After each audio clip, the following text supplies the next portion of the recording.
के यहाँ दो पुत्र उत्पन्न हुए, जिसमें एक हैं प्रियव्रत और दूसरे हैं उत्तानपाद। ये प्रियव्रत नाम के जो पुत्र हुए, ये बचपन से ही ब्रह्मचारी, और इन्होंने नारद जी से दीक्षा प्राप्त करके गंधमादन पर्वत पर तपस्या करने के लिए चले गए। ब्रह्मा जी का तप करने लगे, और इधर उत्तानपाद नाम के जो पुत्र हैं वो बहुत बड़े राजा हुए, और इन्होंने बड़ी सुंदर दो रानियों के साथ में इनका विवाह हुआ। भागवत जी कहते हैं कि उत्तानपाद का मतलब है हम सब जीव, और इसकी उत्तानपाद की दो रानियां हैं जिनका नाम है एक तो बुद्धि और एक मन। हम सब जीवों की बुद्धि और मन, ये उत्तानपाद की दो रानियां हैं। उत्तानपाद हम सब जीव क्यों हैं? क्योंकि हम सब सही दिशा और दशा नहीं समझते,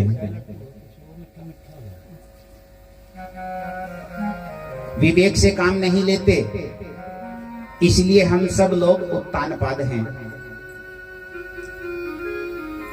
विवेक कब जगेगा इंसान के अंदर? कहां से विवेक आएगा? घर में बैठ के विवेक थोड़ा ही ना आ जाएगा। शास्त्र पढ़ने से भी विवेक नहीं होगा। लाख आप घर के अंदर भागवत को पढ़ते रहें, विवेक किस जगह से आएगा? तुलसीदास जी बड़ा सुंदर लिखते हैं कि बिन सत्संग विवेक न होई, बिन सत्संग विवेक न होई, राम कृपा बिन सुलभ न सोई। राम सिया राम, सिया राम जय जय राम, राम सिया राम, सिया राम जय जय राम। विवेक कहां से आएगा? सत्संग से। बिन सत्संग विवेक ना होई, और जब तक विवेक नहीं होगा तब तक ज्ञान प्राप्त नहीं होगा। जब तक ज्ञान प्राप्त नहीं होगा तब तक मुक्ति नहीं होगी। जिसको ज्ञान है वही तो भगवान के मार्ग पर चलेगा। इसलिए कथा कीर्तन सत्संग में जाना चाहिए। आज कलयुग में सभी लोग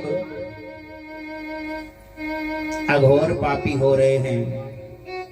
भाई भाई को नहीं चाहता, बेटा माता पिता को नहीं देखता। इसीलिए किस बात से, किस चीज की कमी से? केवल सत्संग की कमी से। लोग जो लोग सत्संगी हो रहे हैं, जिन्होंने सत्संग ग्रहण किया है, सनातन धर्म का सत्संग, उनका बेड़ा पार हो रहा है। और जो सनातन धर्म को छोड़कर अन्य गुरुओं की शरण में जा रहे हैं, बीच मझधार में डूब रहे हैं।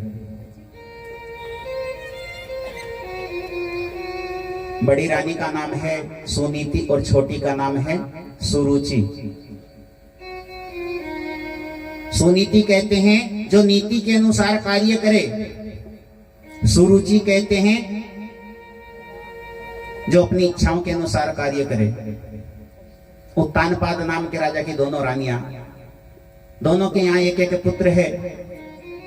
बड़ी रानी सुनीति, सुनीति को राजा उत्तानपाद ने दासी बना करके रखा हुआ है। छोटी रानी सुरुचि, सुरुचि को राजा बहुत प्यार करता है। हम सब उत्तानपाद हैं, अपनी इच्छाओं के अनुसार चलना चाहते हैं, अर्थात छोटी रानी सुरुचि को हम ज्यादा प्यार करते हैं। बड़ी रानी बुद्धि, जिसको कहते हैं सुनीति, नीति के अनुसार चले जो, लोग नीति को छोड़ दिया है, नीति के अनुसार कार्य नहीं करते, अपनी इच्छाओं के अनुसार कार्य करते हैं। दोनों रानियों के यहाँ एक एक पुत्र है, जिसका नाम है, बड़ी रानी का पुत्र है महाराज ध्रुव और छोटी रानी का पुत्र है उत्तम। दोनों के यहाँ एक एक पुत्र, और जब पुत्र बड़े हुए, 5 वर्ष की अवस्था हो गई, बेटा उत्तम एक दिन माता सुरुचि के पास, सुरुचि की गोद में, उत्तानपाद और सुरुचि दोनों बैठे हुए हैं, तो सुरुचि और उत्तानपाद की गोद में उत्तम नाम का पुत्र बैठा है। सीढ़ियों के नीचे देख रहा है महाराज ध्रुव। बोले मेरा भाई पिताजी की गोद में बैठा है, बालकपन है, बाल हट लग गई। बोले मैं भी अपने पिता की गोद में बैठूंगा। सीढ़ियां चढ़ करके जैसे ही ऊपर सिंहासन पर पहुंचा, पिता की गोद में बैठने को हुआ, तो मौसी मां सुरुचि ने धक्का मार करके नीचे गिरा दिया और मुझसे बोल दिया कि मूर्ख, जब तक के तू सबसे पहले जा जंगल में जाकर के नारायण का दर्शन कर, उसके बाद आकर के मेरी कोख से जन्म लेना, तब जाकर के तुझको तेरे पिता की गोद में लेगी। इस प्रकार का ताना दे दिया। रोता हुआ अपनी माता सुनीति के पास गया, सारी बात बताई और माता को कहने लगा मेरे को नारायण का दर्शन करना है, मेरे को मौसी माँ के सवाल का जवाब देना है। मौसी माँ ने इतना बड़ा ताना मार दिया और तुरंत उत्तानपाद की नगरी को छोड़कर इन्हें बच्चों को गढ़ ले जाओ।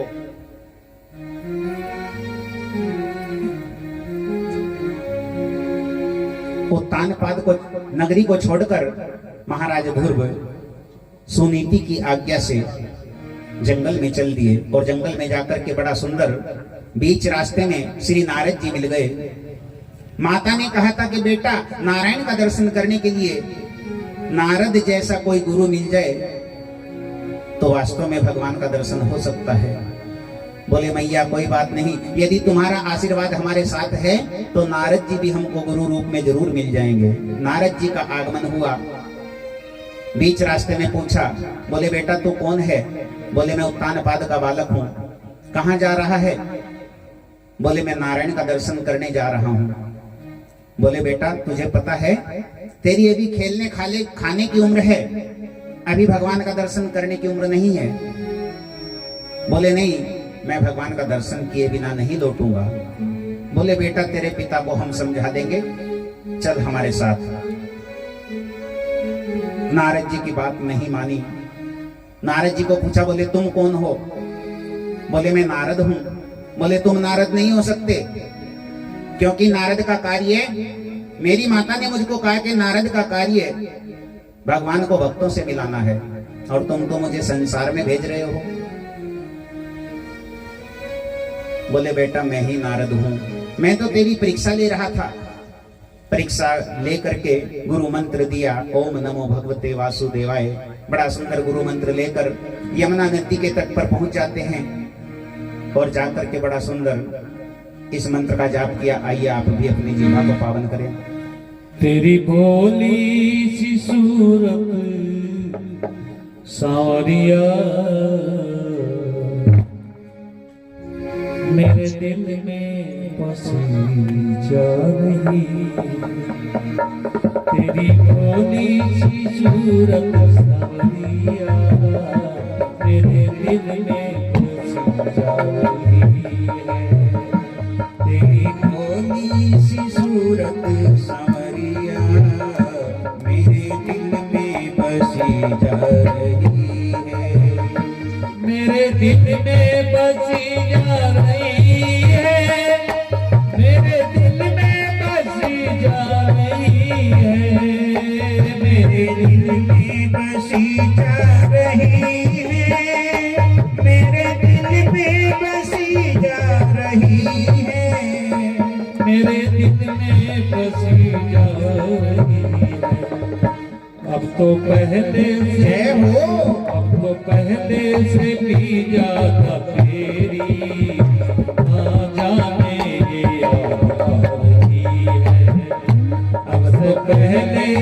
भी ज्यादा तेरी मुझे जाने ये याद आ रही है।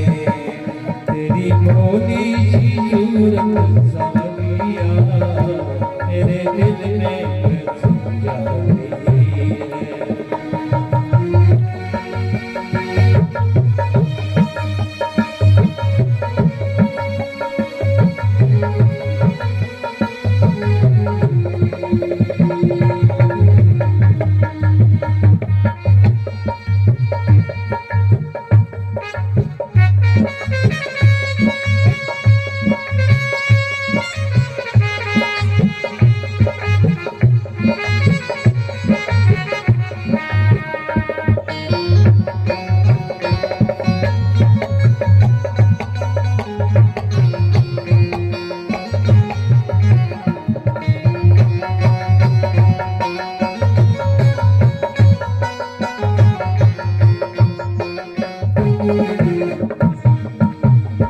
मिल भी जाओ ये रिश्ता पुराना, कहाँ मिलोगे बता दो ठिकाना।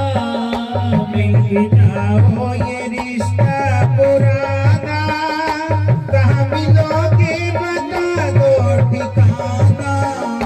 मिल भी जाओ ये रिश्ता पुराना, कहाँ मिलोगे बता दो ठिकाना। कहाँ मिलोगे बता दो ठिकाना। हमको भूले पड़े हैं कन्हैया, प्यारे हमको भूले पड़े हैं कन्हैया। अब जगह की समझ आ रही है। हमको भूले पड़े हैं कन्हैया, अब जगह की समझ आ रही है। तेरी भोली सी सूरत सावरिया मेरे दिल में बसी जा रही है।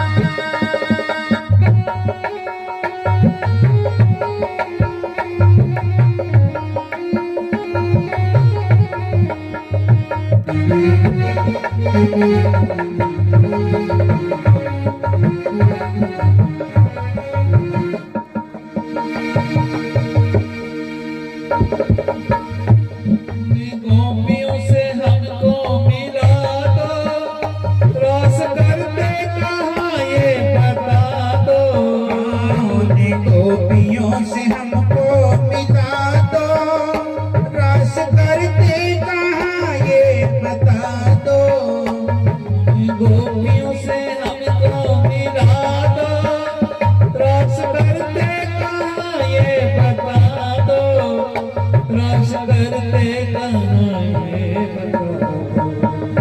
प्यारी प्यारी कदम की बछड़िया, प्यारे प्यारी प्यारी कदम की बछड़िया मेरे मन को ये तड़पा रही है। प्यारी प्यारी कदम की है छैया, मेरे मन को ये तड़पा रही है। तेरी भोली सी सूरत सावरिया मेरे दिल में बसी जा रही है। भोली सी सूरत सावरिया मेरे दिल में बसी जा रही है।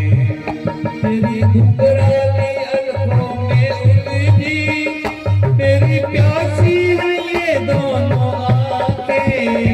तेरी घुंघराली अलकों पे उलझी मेरी प्यासी है ये दोनों आंखें। तेरी घुंघराली अलकों में उलझी ये दोनों आंखें। मेरी प्यासी है ये दोनों आंखें। प्यारे बोले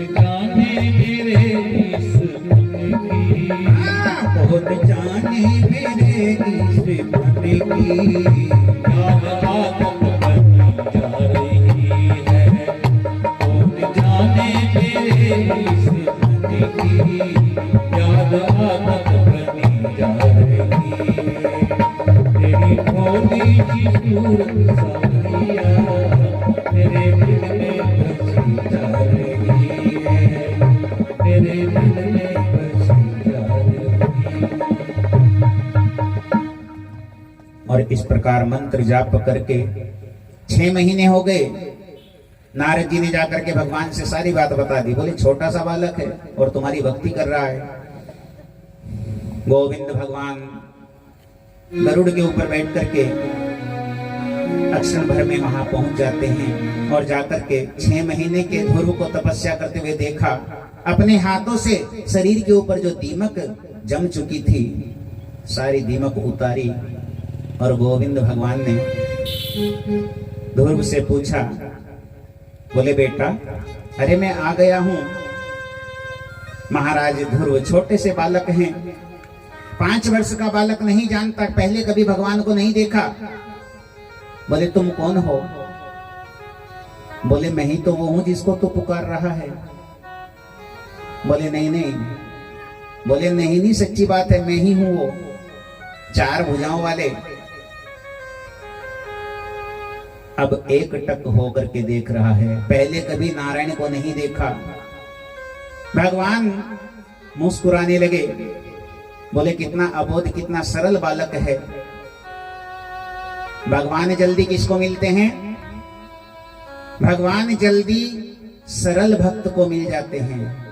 जो कठोर हृदय वाला होता है उसको भगवान कभी नहीं मिलता। जिसका हृदय सरल होता है। आज महाराज ध्रुव भगवान को एक टक देख रहे हैं। भगवान देख करके मुस्कुराते हैं और महाराज ध्रुव सोच रहा है कि भगवान की स्तुति किस प्रकार से करूं, क्योंकि अनपढ़ है, जानता कुछ नहीं। भगवान कहते, बोले मांग, क्या मांगता है? मैं आ गया। बोले भगवान आपने सब कुछ दे रखा है, मुझे कुछ नहीं चाहिए। जिस चीज के लिए, जिस इच्छा को लेकर के मैंने जप किया वो इच्छा भी पूरी हो गई। जहां भगवान का दर्शन हो जाता है भैया, वहां पे और कोई इच्छा बाकी नहीं रहती। भगवान कहते हैं, बोले हम जब भी जिस भक्त को दर्शन देने के लिए जाते हैं कुछ ना कुछ देकर के जरूर आते हैं, तुझे मांगना होगा। बोले मैं कुछ नहीं मांगता, मुझे कुछ नहीं चाहिए। पिता की गोद चाहिए थी, वो भी नहीं चाहिए। अब तुम्हारी गोद मिल गई तो फिर पिता की गोद क्या करेगी? भगवान कहते हैं, मैं तुझे बिना मांगे ही 36,000 साल के 36,000 साल के लिए राज्य दे देता हूं। महाराज ध्रुव रोने लगा। भगवान, अरे मैंने सुना है जिसको आपका दर्शन हो जाए वो आपके धाम में चला जाता है, दोबारा पृथ्वी पर लौटकर आना नहीं होता। लेकिन आप तो मुझे 36,000 साल के लिए धरती पर भेज रहे हैं, मृत्यु लोक में। मैं नहीं जाऊंगा, मेरे को राज्य नहीं चाहिए। भगवान ने ध्रुव से कहा, बोले बेटा, तुझे पता है मैं तेरी इच्छा के अनुसार तुझे वरदान दिया है। बोले मैंने कब मांगा 36,000 साल के लिए राज्य? बोले याद कर, आज से 3 जन्म पूर्व, मैं 1 जन्म की नहीं बल्कि तेरे 3 जन्मों की इच्छा पूर्ण कर देता हूं। बोले 3 जन्म पूर्व तू एक ब्राह्मण के घर में था, तू एक ब्राह्मण का बालक था और उसी समय मंदिर में बैठ करके माला जाप कर रहा था। सामने से एक राजा की सवारी निकल रही थी, तेरा मन माला से डिग गया और राजा की सवारी को देख करके सोचने लगा, काश मैं भी इस प्रकार से एक राजा होता, मेरी भी इसी प्रकार सवारी निकल करके जाती। मैं वो तेरी 3 जन्म पूर्व की जो इच्छा है उसे पूर्ण कर रहा हूं। तेरे को मैं 36,000 साल के लिए राजा बना देता हूं। बोले ठीक है भगवान, लेकिन मेरे पे कोई आपकी स्तुति तो नहीं आती, आपका भजन तो नहीं आता। अब महाराज ध्रुव सोच रहा है कि भगवान का भजन, भगवान की स्तुति कैसे करूं। माता ने 12 कड़ी याद करा रखी थी, अनपढ़ था बिल्कुल। कै का के कई को कऊ कऊ कै, ये 12 कड़ी याद करा रखी थी। अब 12 कड़ी भगवान के सामने गा करके सुना दी और भगवान को कह दिया, बोले 12 कड़ी में, क्योंकि संस्कृत के जितने भी शब्द हैं, हिंदी के जितने भी शब्द हैं, भगवान के भजनों में, स्तुतियों में जितने भी शब्द यूज होते हैं, वो 12 कड़ी के बिना कोई भी शब्द यूज नहीं होता। बोले भगवान तुम्हारी स्तुति में, तुम्हारे भजन में जितने भी शब्द लगते हैं वो आप रख लीजिए, बाकी के शब्द मेरे को वापिस कर दीजिए। भगवान और मुस्कुराए, बोले इतना सरल बालक। इस प्रकार भगवान ने 36,000 साल के लिए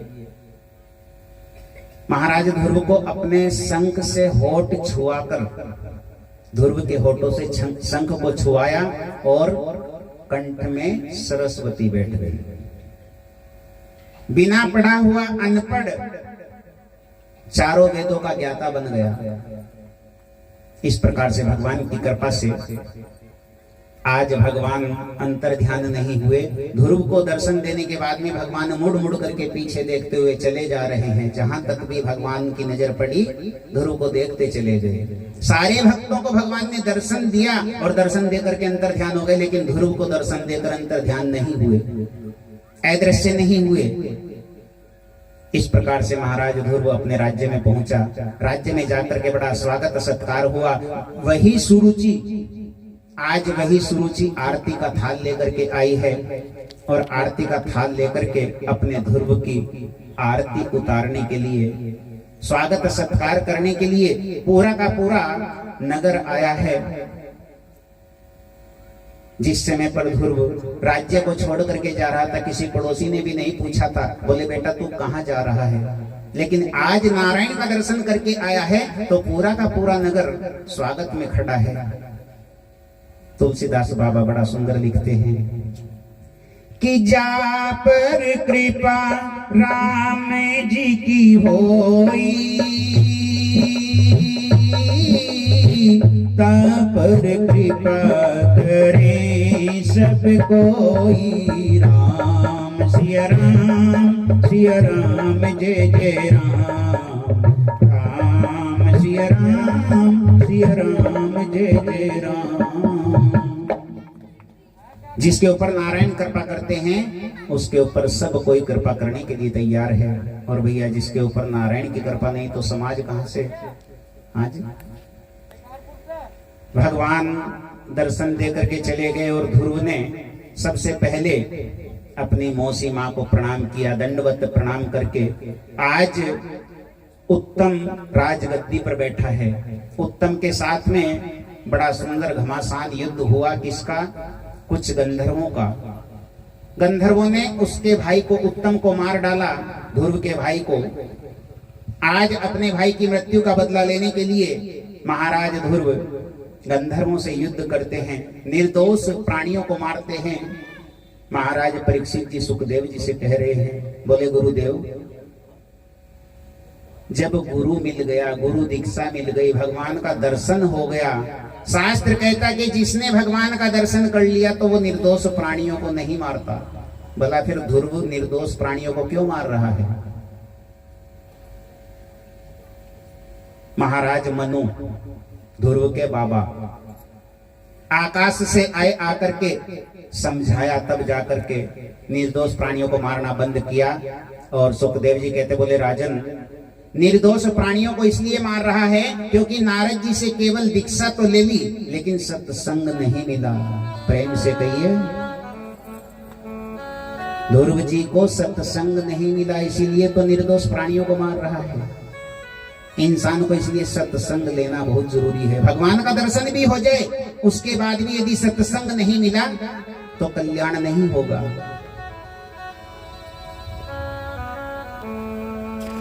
इसीलिए तुलसीदास जी बड़ी सुंदर एक चौपाई में कहते हैं कि गुरु बिन भव निधि तरई न कोई, गुरु बिन भव निधि तरई न कोई, जो भी रंची शंकर सम होई। सिया राम जय जय राम राम सिया राम जय जय राम। गुरु के बिना भाव से पार नहीं हो सकते, सत्संग के बिना कल्याण नहीं होगा। महाराज ध्रुव 36,000 साल तक राज्य करने के बाद मृत्यु देवी के सर के ऊपर पैर रख करके सह शरीर भगवान के परम पद को प्राप्त हुए, शिव पद को प्राप्त हुए। और आज सबसे तेज चमकने वाला जो तारा है आकाश में, वही ध्रुव महाराज ध्रुव जी हैं। किसकी कृपा से? नारद जी की, गुरु की कृपा से।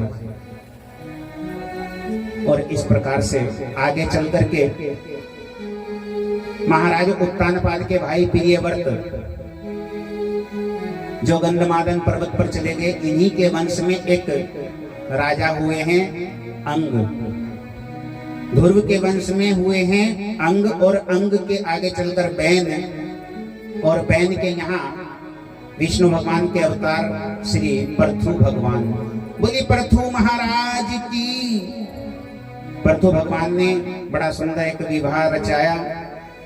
सुंदर रानी है जिनका नाम है अर्ची माता, ये लक्ष्मी का अवतार है। बोलिए अर्ची माता की।